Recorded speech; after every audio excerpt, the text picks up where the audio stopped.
The only decision any of us as investors have to make now is how much should I allocate to crypto now and how should I deploy it? How much diversification should I have? I think the best strategy right now is not to I know with certainty, and I'll make a statement now, and I've said it before, that within a decade, crypto and blockchain technology will be the 12th sector of the S&P. Right now, there's 11 sectors. It will become the 12th. The only decision any of us as investors have to make now is how much should I allocate to crypto now, and how should I deploy it? How much diversification should I have? So in my head, the big event is going to be policy on crypto.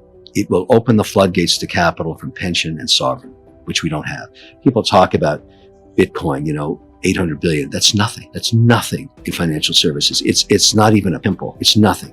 Nobody owns it. I mean, yes, there's some high net worth individuals, some hedge funds, and a few retail investors, but Bitcoin is a nothing burger in financial services. However, the potential would be that we do provide regulation, and all of a sudden in a sovereign fund where they might put 1% allocation, but that sovereign fund is $100 billion.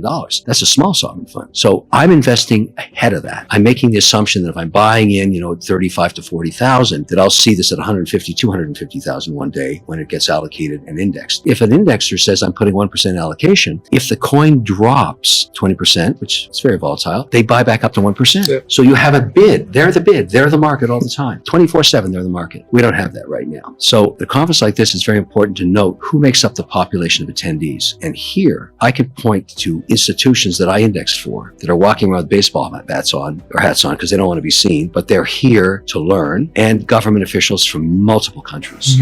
So this tells you the tone is towards policy, and that's why there's a big buzz out there. I think the best strategy right now is not to bet the farm on a token or a coin. I like the analogy from the gold rush way back hundreds of years ago, when you would have done better owning the picks and shovels and the jeans that people wore than to try and pick a hole in the ground and mine it. So I'm looking for opportunities. I'm a shareholder in FTX. I have to disclose that. I'm also a paid spokesperson for Sam. Happy to do that. But I also find companies like Immutable Holdings that's doing NFT.com. That's infrastructure. Another one called WonderFi that's buying all the regulated exchanges to service banks, like in countries like Canada. BitZero, we talked about. It's a private company, but I'm 100% behind that for sustainable mining and working with them in all these different state and different countries. It's a very collaborative way of working. And a good example is Ryan, FTX's CEO. He introduced me to the government in Georgia. Yeah. And I'm way down the rabbit hole in Georgia now, buying assets in their country, even though it's right beside Russia. But I have an opinion about that. I think Russians are pretty busy right now in the Ukraine and not doing so well. So I think at the end of the day, I'm not that worried about Georgia because it's a very entrepreneurial place. I don't think it's of much interest to them. So I'm willing to deploy capital there. The point is, I wouldn't have known about it unless, this collaboration existed with other CEOs that are working on this stuff. I'm intrigued. I think infrastructure is the play.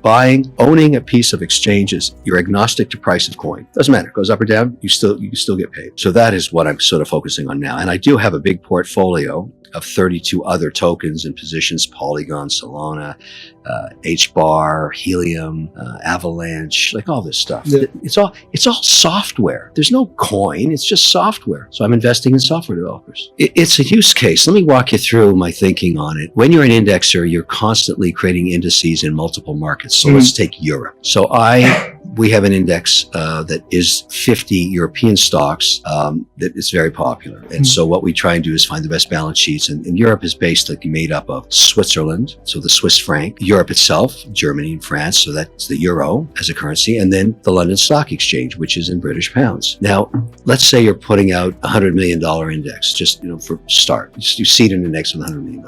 I have to take the $100 million US dollars, allocate it into 3 different currencies, go through an FX exchange where I get clipped basis points, no value whatsoever, zero value.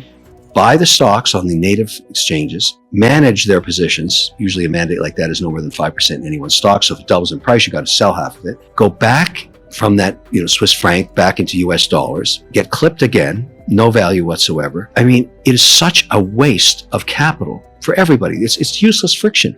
Now think ahead to crypto. Let's just talk about payment systems. Let's just talk USDC. Just one. There's many opportunities to do stablecoins, but if we could get agreement amongst regulators, let's say the Toomey bill, which I'm proud to be involved with, and the Haggerty bill, same thing, just focus on stablecoins. just one thing, because the largest market on earth is currency trading. Yeah. It's trillions of dollars, and it's incredibly inefficient. So their proposal is very simple. Okay, let's audit these stable coins every 30 days, agree to an audit, and also agree that any asset that's backing the coin is no more than 12 months in duration. Very simple mandate. I get it. Everybody gets it. Now, the risk here is if one coin agrees to under that mandate and gets licensed, the others, it's going to be one of these situations. I won't mention any names, but the king may not have any clothes, and that's going to be ugly. However, if we can get the legislation through, I could potentially only use one payment system for all of the stocks that I'm buying in all these different currencies. And all of a sudden, the efficiency of that, the billions in savings, it's at our fingertips. It takes leadership at the state level. It takes vision and leadership and encouragement of policy.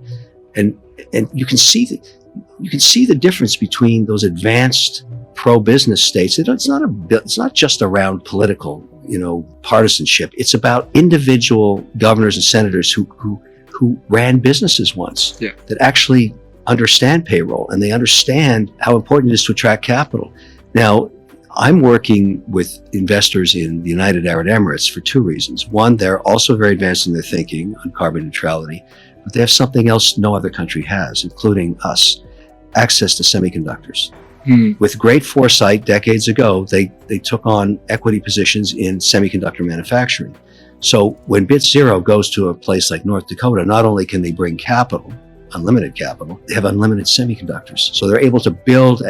We got the machines, the stacks for Norway, not in 2 years. We got it in 14 days. So we're able to do that now. And so I'm very much around this initiative, and I want to support other companies that are doing the same thing.